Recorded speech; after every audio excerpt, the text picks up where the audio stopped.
Привет всем любителям вкусно покушать, а сегодня в особенности любителям плова. Кто не любит плов, я таких людей не знаю. Плов любят все. Поэтому я тут как-то на досуге сижу дома, и мне друг пишет: а как приготовить плов в мультиварке? Блин, я думаю, ё-моё, а чё же у меня рецепта-то такого нету? Я бы ему отправил и ответил бы на все вопросы. Вот, но пришлось рассказывать так. Поэтому я хотел на самом деле сделать сегодня суп, но решил сделать плов. Чтобы у вас у всех был ответ на вопрос, как приготовить плов в мультиварке, а в моем случае скороварке. Для начала, чтобы не было никакой суеты, давайте подготовим все ингредиенты. Сразу все нарежем. Я сегодня буду использовать говядину. Это тазобедренная часть. Вот такой вот славный, хороший кусочек. Ну, а также рис. Это рис с пометкой для плова. Продается в любом магазине. Пятерочки и тем более в других крупных гипермаркетах. Обычный рис для плова. Репчатый лук нам нужно нарезать на полукольца. Вот таким вот образом берем и нарезаем лук. Количество необходимых, лучок. Количество ингредиентов смотрите в описании под видео. Вот все, что я сегодня использую, я предварительно взвесил и прям списком для вас опубликую.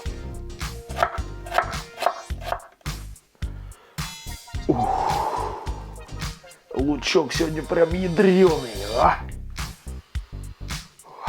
Пишите в комментариях, что вы делаете, когда вот прям глаза погибают от лука.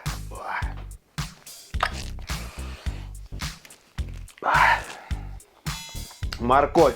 Дальше мы используем морковь. Здесь действуйте сами, как вы больше любите. Кто-то режет тонкой соломкой. Я лично всегда режу крупным бруском. Я люблю, когда в конечном итоге в плове остается морковь прямо такими крупными цельными кусочками. По мне это вот прям вот идеально. Но если вы так не любите, то можете просто соломкой порезать. Вот и все.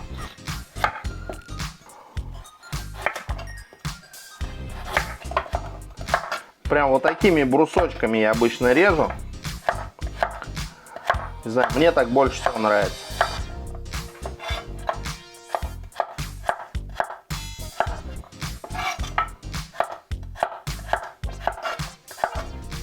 Мясо. Мясо нарезаем не слишком мелко, ну и не крупно. Вот такими примерно кусочками.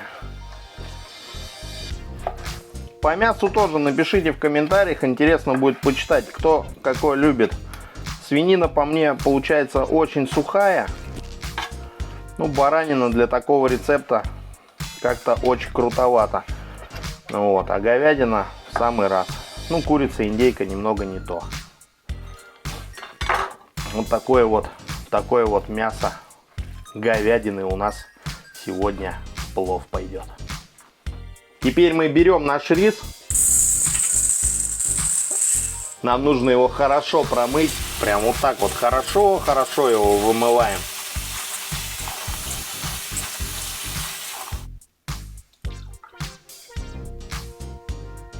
Ну а перед началом процесса приготовления я уже приготовил мультиварку-скороварку. Бокальчик холодного кваса за ваше здоровье и прекрасное настроение.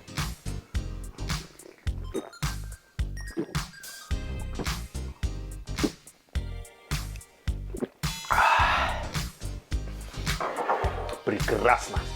Ну что же, начнем процесс приготовления.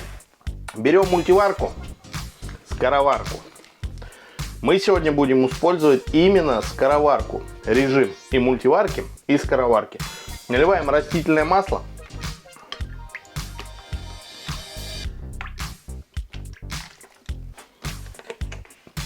Ставим в любой режим, здесь не принципиально.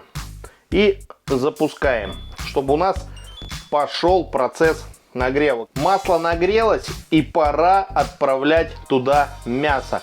Кстати говоря, мы сегодня готовим по упрощенной схеме, но если вы хотите прям вот по максимуму прям вот приготовить очень обалденный плов, то можете вытопить здесь курдюк, бараний жир, если он у вас есть. Ну, либо использовать сало, также вытопить, добавить растительного масла, подождать пока нагреется и добавлять мясо. Вот так вот по одному кусочку аккуратно опускаем. Нам нужно вот так вот аккуратненько опускать, чтобы температура сильно не падала. Понятное дело, что у нас тут такого жара не будет, как где-либо еще, но тем не менее. Обжариваем мясо прям вот по максимуму, насколько это возможно. То есть вот прям его нужно зажарить, насколько у вас получится.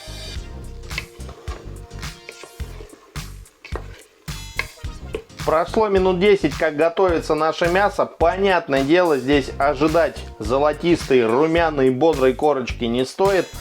Больше мяса у нас тушится, нежели жарится. Но так или иначе, мы сегодня готовим в мультиварке. На этом этапе мы отправляем репчатый лук. Вот так вот здесь у нас выглядит мясо. Оно дало уже сок. И вот в собственном соку вместе с маслом оно у нас здесь, собственно говоря, и тушилось. Добавляем лук.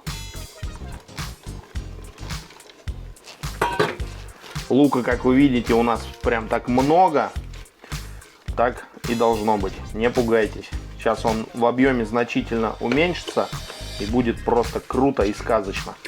Ждем, пока лук станет мягкий. Мягкий. У нас прошло пару-тройку минут, как я добавил лук. Он уже значительно упал в объеме, стал мягеньким, появился прикольный луковый аромат. И наша жидкость, которая сейчас там находится, она вновь закипела. На этом этапе мы добавляем морковь.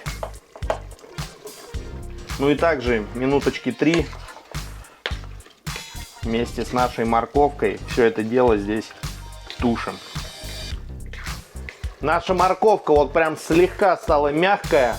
Здесь за счет крупной нарезки она сохраняет максимально свою целостность. В общей сложности прошло 3-4 минуты. Теперь мы добавляем специи и воду. Вот такая вот сейчас у нас происходит история в мультиварке.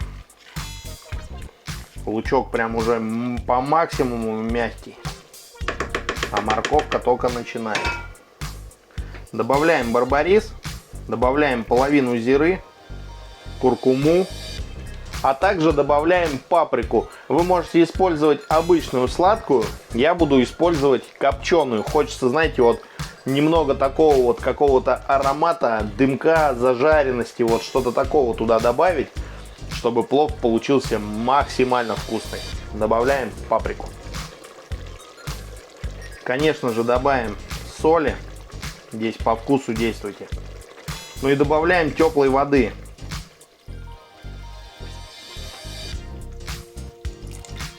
Хорошо вот так вот все перемешиваем, чтобы наши специи растворились. На этом этапе вы также можете добавить по вкусу острого перца, если хотите. Ну и теперь пришло время режима скороварки, работы под давлением, чтобы ускорить процесс и получить максимум от наших продуктов, вкуса, аромата и пользы. Включаем режим скороварки. У меня самый минимальный вариант. Вот каша, 13 минут, я думаю, будет достаточно. Спускаем пар.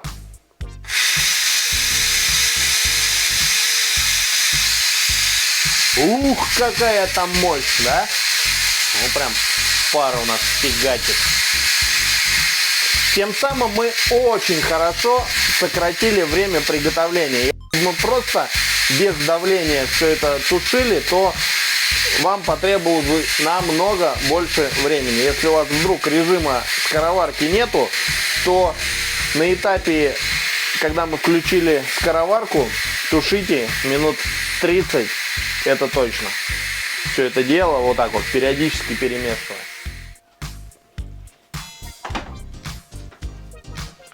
Вот такой вот у нас получился прекрасный зирвак.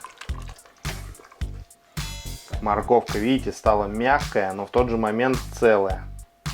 На этом этапе нам нужно попробовать на соль. Мне чуть-чуть соли не хватило, я по своему вкусу добавил. Ну а также добавляем на этом этапе оставшуюся зиру. Я ее перемолол в ступке. Теперь мы берем наш рис и засыпаем нашу мультиварку, скороварку. Вот так вот аккуратненько, ровным слоем засыпаем. Распределяем вот таким вот образом рис равномерно по поверхности.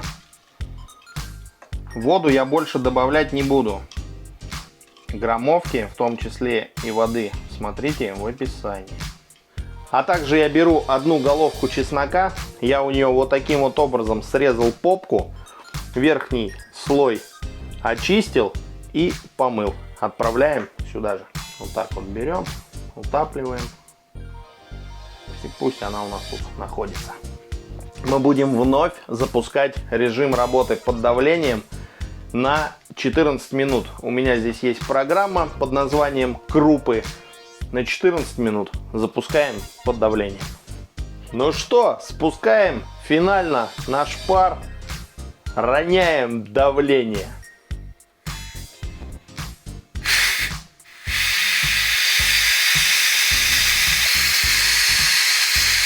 Я прям в предвкушении, что же у нас там получилось с нашим рисом. Ведь это самое главное, чтобы комментаторы разделились на два лагеря. Одни бы говорили, что плов бодрый, а другие бы ругались, что получилась каша. Что же там, что же там? Кого мы сегодня порадуем? Одних или вторых?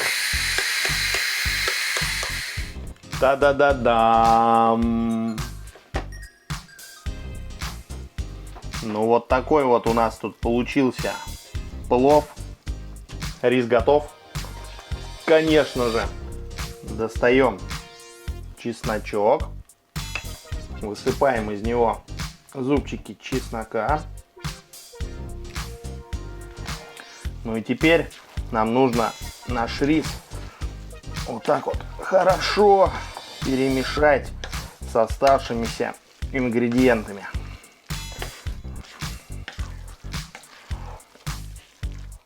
Давайте пробовать мясо.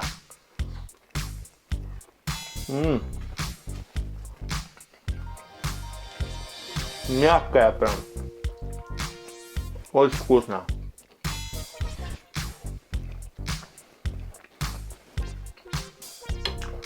Даже говорить ничего не хочется. Чесночок.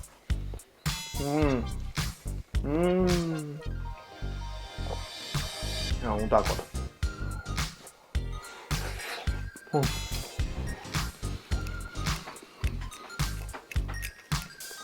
Очень вкусно.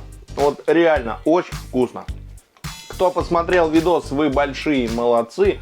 А еще большие молодцы те, кто поставили лайки и написали комментарий. Спасибо вам большое. А чтобы вам было не скучно, смотрите следующий рецепт на моем канале. Вот сейчас вы его видите на экране, если смотрите на ютубе.